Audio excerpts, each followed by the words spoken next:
This is a DocTalk podcast short with Dr. Jenna Burton and me, James Pikeway. Because the other thing we wanted to talk about was vitamins and supplements. And leading up to that, we were talking about stress. It's got nothing to do with that, but it does. And just general lifestyle and stuff. And I was thinking about myself going, things are going okay. And that, but I was trying to think, okay, but things are a little different. Why? And I realized I really haven't been working out like I used to. So I still run and I still walk and do all that kind of stuff. But I used to go to the gym every day or every other day. And I haven't been doing that since pandemic. So almost 3 years. And part of it was because they closed the gym. I used to go to the gym at the university. Oh, right. Okay. In the mornings. And so it was perfect. Right before class, I'd go to the gym, do my thing, shower, get ready, and then go to class. But they changed, then they closed it, then they changed all the timing. So that timing is no longer available. So I haven't been going to the gym at all. And I realized the other day going, I probably need to start doing something again. So that's on the list for when the semester's over to get back into a routine. And how has that got something to do with vitamins, James? Well, because I was thinking I'm finding health. this a tenuous because link. I was thinking about health. And I was thinking about when I think about going to the gym and I think about all of the things that line in with working out and just generally living a healthy lifestyle, making sure that you're getting the proper diet fits in there, and in fitting in with the proper diet and hydration and things fits in with vitamins and supplements and minerals. Well, actually, you're not wrong, I guess, because most of the patients I find. You see how my mind works. Yeah, it's like you were right. all over the place though, but it makes kind of sense. Yeah. Most of the patients I find that take supplements and vitamins, they're usually the real gym goers. Right. So it's kind of like they tend to be health aware generally. So yeah, it's very rare actually to get a patient that's on anything other than vitamin D that, if say they're not somebody that generally looks after their health and their healthcare. So going to the gym, of course, just to go to that, it's so beneficial in so many different ways. I see all your Insta with your home gym. And I'm kind of. I was thinking, why didn't you do that? Yeah, I even used to do stuff. I really like the body weight exercises on the Johnson & Johnson app. I don't know who the guy is, but he's some famous British guy. Okay. Who's a fitness dude. I'll show it to you after. You'll know who he is, I'm sure. Has he got curly hair to here? I don't know. No, okay. I don't think so. But they've got this app. And when he went and worked with Johnson & Johnson on putting together this fitness thing, there was all these criteria. It is amazing workouts that are all body weight. And I used to do them all the time. I would do them 3-4 times a week. I haven't been doing them. And I don't know why. It's just. It's hard, isn't it? Because when we get into a new routine, it's actually actively hard to change it. Yeah. And then when that becomes the routine, it's easy because the mind basically doesn't need to think anymore. You just automatically do it. So at the moment, your routine is as it is. Yeah. It's hard to So change it. I need to change it. The other reason I want to talk vitamins is because I myself went and had some blood stuff done, and they came back and said, man, your B12 is like half of where it should be. Yeah. And I was like, what? And like, yeah. And so that sort of keyed in with over several weeks, and we were talking about cholesterol stuff, and I thought, oh man, I'm just gonna do all the things you do to keep all these things in check. None of it worked, but I kept coming back to when I was talking with the doctors. I was like, but B12, like why? Like what's going on there? I'm not a vegetarian, and I started going through the list. Stuff happens, and so it's it's odd. I often say to patients, there's nothing wrong with taking a good quality multivitamin and a source of oil, so like fish oil, every day. Just do that. Yeah. Like if in doubt, do that. And you're never going to be toxic. You're never going to overdose. You might still underdose on a few things like vitamin D or vitamin B12, but you're never going to be, you're going to supplement enough that you should be able to get by every day. Plus vitamins A, D, E, and K are fat soluble. So if you were to take them with like a fish oil, well, then you can absorb them properly into the body. The problem with vitamins is they've become very trendy. Yeah. And we almost then think, right, I know, I'll go and once a month I'll get an IV vitamin boost. I have seen those. Yeah, I mean, they're really big in Dubai, aren't they? They're huge. So I'm not, and in fact, for some reason, a lot of people have approached me about being the one to try and sell them. Now, I do believe in them. There's nothing wrong with having a big gust of vitamins here and there for the right patient. So they're not for everybody, but for the right person. Athletes, guys that are doing like a heck of a lot of exercise, it'd be very hard from a nutrition perspective to take everything you need in through your diet. People that just generally overworked, or they do have poor diet regimes, like people that have got very restricted eating for various reasons, whether it's a lifestyle choice or whether it's because they can't eat certain things because of allergies or intolerances. And also people that are just generally quite run down, to say people that are getting recurrent colds, infections, etc. But you cannot store most vitamins. So if you take one big dose of them today, it will not carry you through for the month. You'll actually excrete an awful lot of them straight through into your urine. And does that happen also when you take, big dose in pill form, that it goes in and goes out pretty fast? If you were taking lots of it, yes. There are certain vitamins that you can get toxic on. So, for instance, vitamin D, you can actually become toxic, but the range is so huge, it would be hard. But you can do it, and I have seen people that have overdosed on certain vitamins like vitamin D. So what I would say to people is, if you're going to do these IV vitamins, often the marketing teams will just sell them, and they'll say, come get your IV vitamins, come and do it. I see them at some hotels that I go to. Yeah, and they're like hangover cures and stuff like this. Has one, an IV vitamin thing. If you're going to do it, great, because they're brilliant, and there's definitely a place for it. But you should check in every now and again with the doctor to make sure you have a plan. It's like, do your IVs, but then you'd follow up with oral supplementation, appropriate supplementation, and then you'd arrange your next IV for when would be right and when it would be likely that you'd been depleted. Likewise, in our clinic, we do vitamin D injections. And again, great, but you have got to make sure that that's followed up to check that you're not becoming too over or under, because as well with vitamin D, majority of people have got low vitamin D.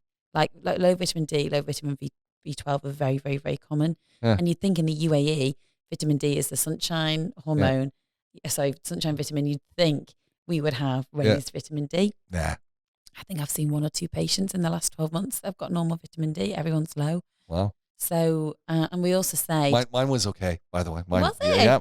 I've now seen 3 patients in the last 12 months. My D was fine. B12, though, was half of where it needed to be. Yeah, it's quite common, actually, James, but you'd be surprised. And the problem with vitamin D is obviously important for your bones. All the vitamins are good for your mental health and your brain and the creating of neurons, etc. But vitamin D is particularly important because you can't absorb calcium without enough vitamin D. Ooh, I gotcha. Yeah, very important for bones. So if you were to look on a pack of like Osteocare, it will always have calcium plus vitamin D with it as well. Okay. So you take them together. Vitamin B12 is really important for preventing anemias, like megablastic type anemias, really important for... That's a nice word, megablastic. But really important for the health of your blood. All right. But a lot of people tend to be low, and it's quite neglected. A lot of diets change. We eat more processed foods now. I guess that's what it comes down to, doesn't it? Yeah, I know you eat plenty of meat, but there's a lot of people that are vegetarian. And if you're looking up where sources of vitamins are, yes, you get it in green leafy vegetables. Yes, you can get it in nuts and seeds, etc. But an awful lot of it is found in meat and fish, which you wouldn't expect, would you? No. I would have thought that it would really be spread out more. And I guess if you're looking at green leafy vegetables, how much do you have to eat? That's it. and all green leafy vegetables are not the same. No, they're not. And it also depends how you cook them, etc. Oh, that's right. So I guess cooking can take away some of it, can it? Yeah, you can boil. If I used to go to my Auntie Kitty's when I was little, think about this, she would have started the roast in the morning, ready to be eaten at 5 o'clock in the afternoon. Yeah. And I used to love her veg because it was so boiled, it was like mush. But the problem is when you do that, is you actually break down the cells of the vegetables, and then things can leak out. So all the vitamins, etc. go. It's a shame because I love mushy overcooked vegetables, but that's not how we're meant to eat them. Yeah, there we go. I was going through the list because you had quite a list going of vitamins. You had B1, B12, B6, A, D, E, K, and K, vitamin K. I hadn't even thought about vitamin K as I was starting to read about some of these, but it's quite a list. Like when we talk multivitamins, that's where it's coming from. Like it's vitamin K is very important for clotting. And again, another one you absolutely don't want to be overdosing on either. So that's why, as I say, as a ground level, a good multivitamin never has too much of anything in, which is why it's a really good platform to start from. But vitamin K, yeah, very important for clotting.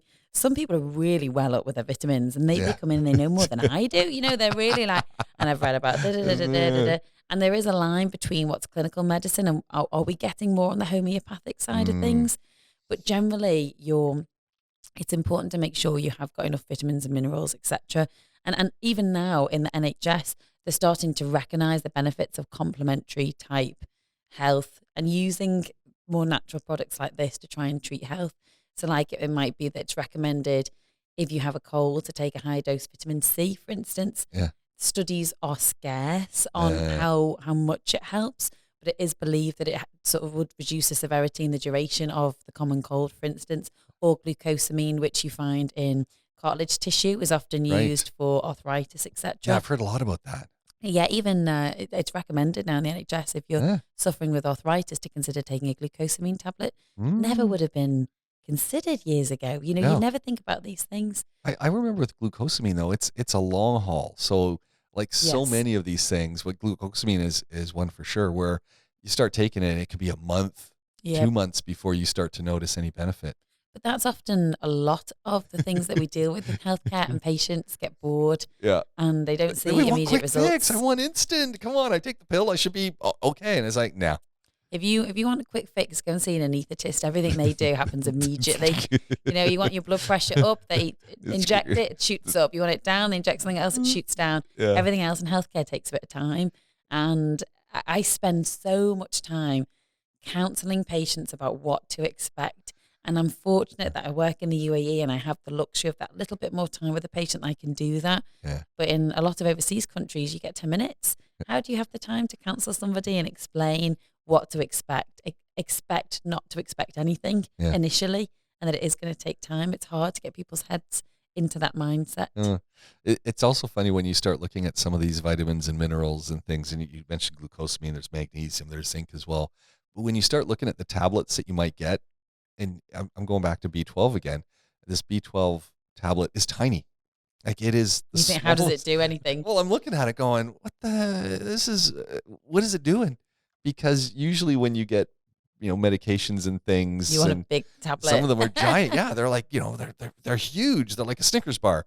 And this thing is just tiny. Actually, you have to be quite careful about that. There's a medication called Concor, which is a beta blocker. It's bisoprolol, and it's teeny tiny in the shape of a heart, super super small. But I tell you what, if a child or someone got hold of that, I mean, it would do them in straight away. In fact, I'll never forget the time that we thought my ex-husband, he used to take beta blockers, and he left them out, and we thought our cat had eaten them. Oh, no. So we had to rush the Brahman cat to the vets for monitoring, because they take your heart rate right down. Right. So we were so worried about the poor cat's heart, and that's where you got to be really careful as well. Small tablets are sometimes the most lethal, so you got to be very, very, very, very careful. Yeah, the concentrations in them. And when Donna took steroids, did she get little tiny, tiny pills of prednisolone? No. Because sometimes you prescribe like a typical steroid like prednisolone, and they usually come in small increments of 5 milligrams. All right. But I might prescribe anything from 30 to 100. So imagine how many pills of those 5 you need. And it's because normally with steroids, if someone's on long term, you have to knock it down slowly. So they're in really small increments. Oh, okay. But sometimes people get really panicked that they're taking too many. Yes. Yeah. It's like you got a whole handful of Tic Tacs that you're just. Yeah. When we reach 80, maybe that's what we'll be like with our pill jar. Oh, you know what? I dread those days coming. And everyone remembers their grandparents or others who've got the pill packet. And they just got to take this day and this Monday, that day. Your Tuesday, your Wednesday. Like, oh man, I hope I don't get to that point. Yeah, but you'd rather be healthy and 80. That's it. Yeah. Second choice is 80, taking some pills, and then you don't really want to think about the alternative, surely. No, for sure, not at all. So if you need the pills, you take the pills, James.